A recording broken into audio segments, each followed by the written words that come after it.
Hello, my name is Tori Philippi, and tonight I will be covering the 2024 Watercraft Inspection Program Year-End Summary. A draft for this year's 2024 Year-End Watercraft Inspection Program report can be found in the January 23, 2025 regular board packet. Once it's approved, it will also be available on the Aquatic Invasive Species, or AIS, tab on the website.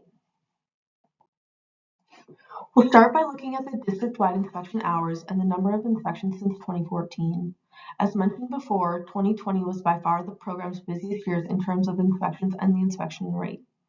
If we look at all state data, all numbers were inflated that summer as well. Since 2020, there have been some hiring difficulties and staff retention difficulties. In 2023, due to some compensation changes in the previous season, inspectors returned at a higher rate than previously. In 2024, we started off the season with 9 inspectors, making sure that during the busy months of June, July, and August, there was full coverage. Despite the full crew of inspectors, the 2024 season had the least number of inspectors in hours since 2016. By dividing the inspection hours, we get an average of 2 inspections per hour. If we average the last 10 years of the program, we get about 1.89 inspections per hour. The district sets its goal at about 2 inspections per hour. This is a realistic number for the program based on the boat traffic to the accesses. This is also a slightly arbitrary number the district shoots for. We want to maximize the funding that is available to us and that we're reaching the most boats as possible. For 2025, we hope that the changes made in 2022 and the successes of hiring in 2023 and 2024 will continue to prove fruitful, and that we have a full set of inspectors at the beginning of the season. Next, we will be looking at the number of inspections, hours, and inspections per week for the 2024 season district-wide. We can mainly focus on the inspection rates per hour and the line graph that shows the inspection rate. As stated in the previous slide, the district started out the season with a full team of watercraft inspectors and maintained this for most of the busy part of the year.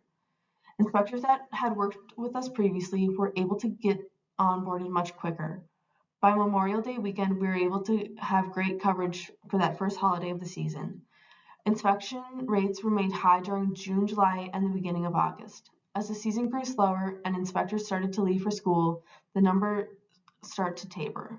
As a tracking tool, the district estimates the number of hours it could work using the budget early in the season divided by the numbers of weeks during the season. We can roughly get a goal of numbers per hour per week for us to reach our goal by the end of the season. We reached our goal by the second week in June through the first few weeks of August. One area that we could still use work is the number of inspectors who work until the end of the season. This is the district and other programs' slowest part of the year. A lot of our seasonal employees are still in school and head back before the end of the season. It is important to have watercraft inspectors throughout the season, as many people visiting late in the fall only visit the public access twice a year to insert or remove their boats or docks. We would still like to have some interactions with those individuals and make sure they understand local AIS laws. Looking ahead to next year, we'll look for a way to retain some staff for fall months. To maximize the district's budget, we want to make sure we are inspecting as many boats per hour as possible.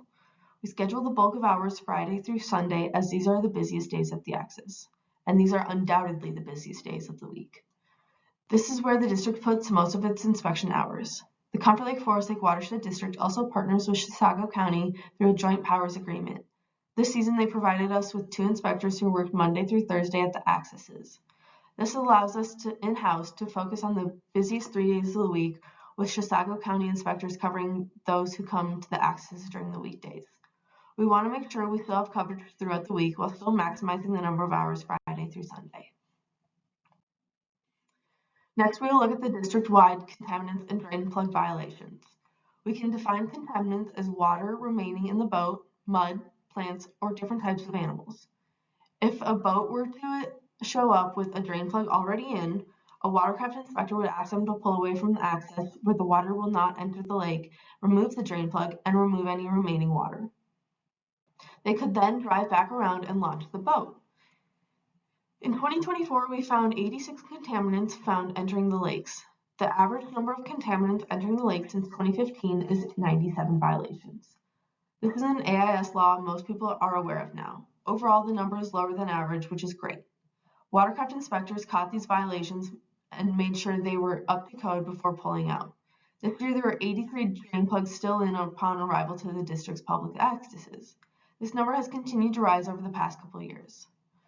The last data point here is contaminants found exiting the lake. This year, we had 986 violations. On these violation graphs, we always have a higher number because Watercraft do not have time to remove contaminants before the watercraft inspector inspects the watercraft.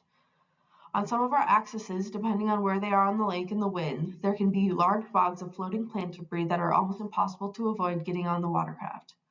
All these boats are cleaned and decontaminated before being transported.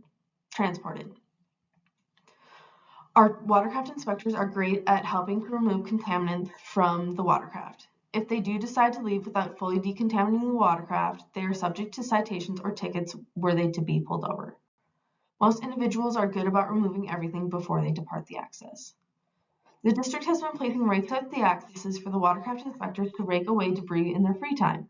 We ask that the watercraft inspectors do their best to remove debris from the access, but this can be hard depending on the access and the wind that day.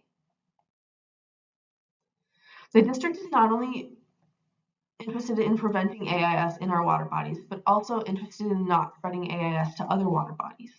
We can use the DNR inspection data and responses from our visitors to gather where they might visit next. The most common answer was Big Marine Lake in Washington County.